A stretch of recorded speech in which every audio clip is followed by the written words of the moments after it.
Eu entrevisto o professor Rafael Valim, professor de Direito Administrativo da Faculdade de Direito da PUC de São Paulo e autor de um precioso ensaio, O Estado de Exceção, a Forma Jurídica do Neoliberalismo, da editora Contracorrente.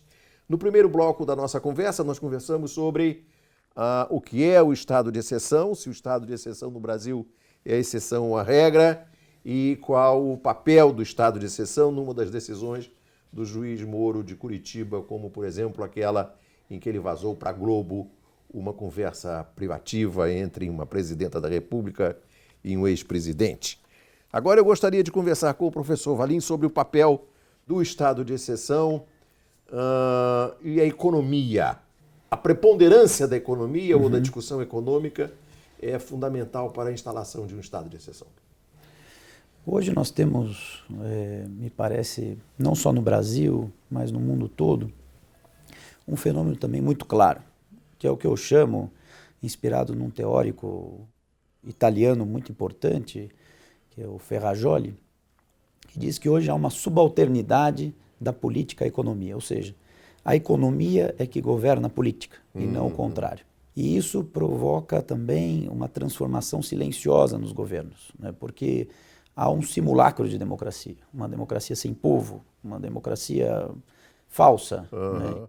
E me parece que nesse contexto, a forma com que hoje a economia dita os rumos da política, né, é justamente a partir, não só, claro, nós podemos colocar outras, vamos dizer assim, outras expressões desse fenômeno, mas do ponto de vista jurídico, a forma, o instrumento de que se vale a economia para sequestrar a política é o estado de exceção. O neoliberalismo exige o estado de exceção?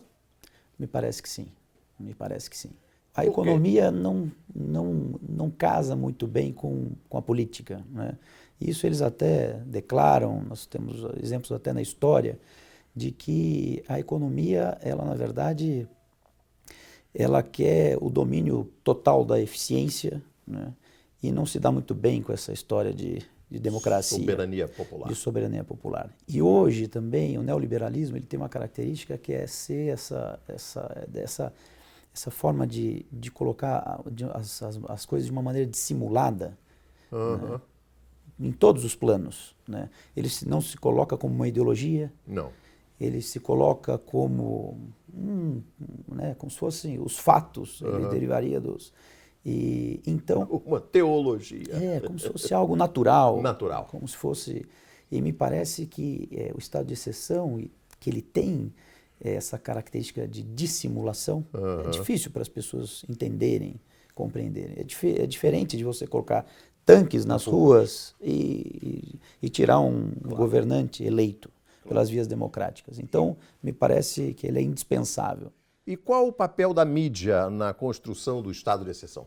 Me parece que hoje a mídia ela funciona como um aparato de justificação, como diz o Piketty no seu livro, né? E o próprio professor Beluso coloca muito bem isso em seu último livro. Ela mascara essas ilegalidades. Se você me permite, Valim. Claro. O Luiz Gonzaga Beluso e o Gabriel Galípolo, na mesma editora Contracorrente, dizem no livro Manda quem pode, obedece quem tem prejuízo. Na mídia impressa e na eletrônica, as matérias de negócio e economia disseminam os fetiches dos mercados financeiros embuçados na linguagem do saber técnico e esotérico. Qual bonecos de ventríloco, os comunicadores, abre aspas, falam a língua articulada conforme as regras gramaticais dos mercados. É isso. É isso. E mais... Miriam Leitão. Onipresente, onisciente. Sim. E são, né, sob essa veste, né, da técnica, do especialista, e só falam bobagem, né? E falam, na verdade, uma bobagem. Se fosse só bobagem, estaria até bom. É uma bobagem, vamos dizer, interessada. Interessada. Esse é o problema. É uma bobagem com intenção. Agora, mais que isso, a mídia no Brasil, ela formou uma aliança com o judiciário. Então, ela não só mascara a exceção, como ela estimula a exceção.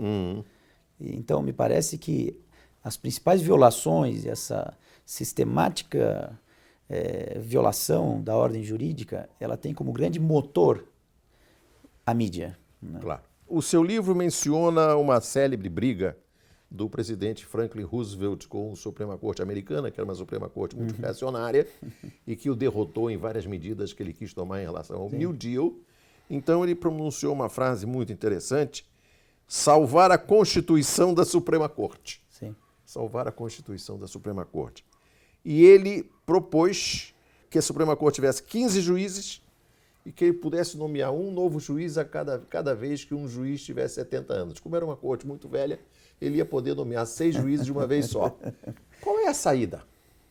É difícil, me parece que... O presidente eleito com o mandato do Roosevelt poderia fazer uma coisa assim? O debate sobre o Poder Judiciário, na minha modestíssima opinião, é o principal debate que nós vamos ter que enfrentar nos próximos anos, né? Democratizar o Judiciário.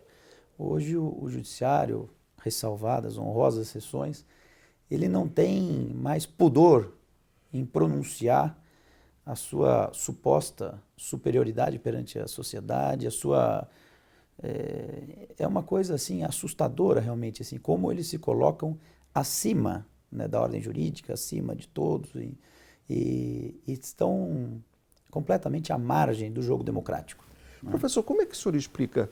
Existe no mundo algum ministro da Suprema Corte como o Gilmar Mendes? Eu nunca vi.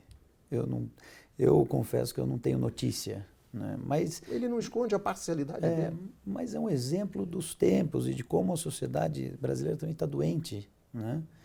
Eu concordo, esse vaticínio, esse juízo feito pelo Roosevelt na época, se aplica integralmente ao Brasil. Né? Nós precisamos salvar a Constituição da Suprema Corte. Isso eu não tenho dúvida alguma. E me parece que o ministro Gilmar é só um exemplo, a expressão máxima, né, dessa degradação moral e intelectual, da degeneração moral e intelectual que a gente vive em todos os setores da sociedade. Né?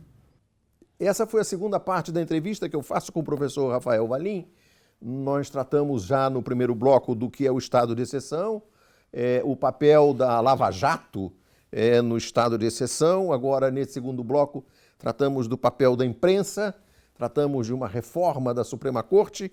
E agora, no terceiro bloco, nós vamos tratar da questão da corrupção e que papel a denúncia da corrupção desempenha na instalação de um estado de exceção. Até já.